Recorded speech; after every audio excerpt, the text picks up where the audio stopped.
मराठी मालिका, चित्रपट, नाटक अशा तिन्ही क्षेत्रांमध्ये आपल्या अभिनयातून ठसा उमटवणारे ज्येष्ठ अभिनेते अशोक सराफ यांना नुकताच राष्ट्रपती द्रौपदी मुर्मू यांच्या हस्ते पद्मश्री पुरस्कार प्रदान करण्यात आला। कला क्षेत्रातील उल्लेखनीय कार्यासाठी हा पुरस्कार त्यांना मिळाला। त्यावर कला क्षेत्रातून कौतुकाचा वर्षाव होत आहे। 27 मे रोजी हा सोहळा दिल्ली राष्ट्रपती भवनात पार पडला। यावेळी अशोक सराफांसह त्यांची पत्नी निवेदिता सराफ या देखील उपस्थित होत्या। पतीला पद्मश्री पुरस्कार मिळाल्याने पत्नी निवेदिता सराफ यांनी सध्या पतीचं कौतुक करत एक पोस्ट सोशल मीडियावर शेअर केली। त्या पोस्टमध्ये दिल्लीतील राष्ट्रपती भवनातील पुरस्कार मिळाल्याचे फोटोज त्यांनी शेअर केलेत। अशोक सराफांचं कौतुक करत त्यांनी कॅप्शनमध्ये लिहिलं आहे, हा क्षण शब्दात मांडता येणार नाही असा। तुझा प्रत्येक प्रवास, प्रत्येक टप्पा साक्षी आहे तुझ्या मेहनतीचा, तुझ्या समर्पणाचा, माझ्या आयुष्यातील हिरो, आता देशाचाही अभिमान, माझा अभिमान अनंत पटीने वाढलाय, खूप खूप अभिनंदन असं लिहित त्यांनी अशोक सराफांना मेन्शन देखील केलं आहे।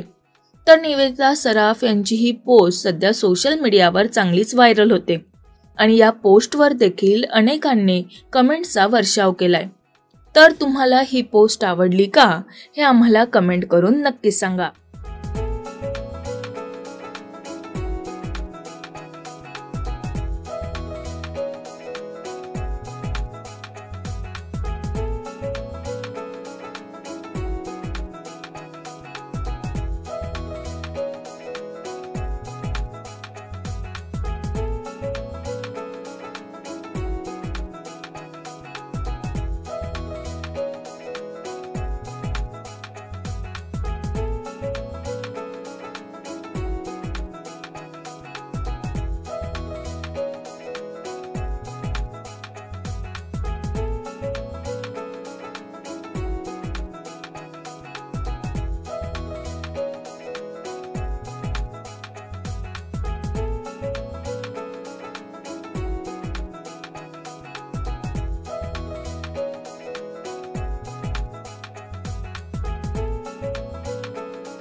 मराठी मनोरंजन सृष्टीमधील मालिका, चित्रपट, नाटक तसेच कलाकारांबद्दलच्या नवीन अपडेट्स जाणून घेण्यासाठी नक्की सबस्क्राईब करा इट्स मज्जा मराठी या आपल्या नवीन YouTube चॅनलला।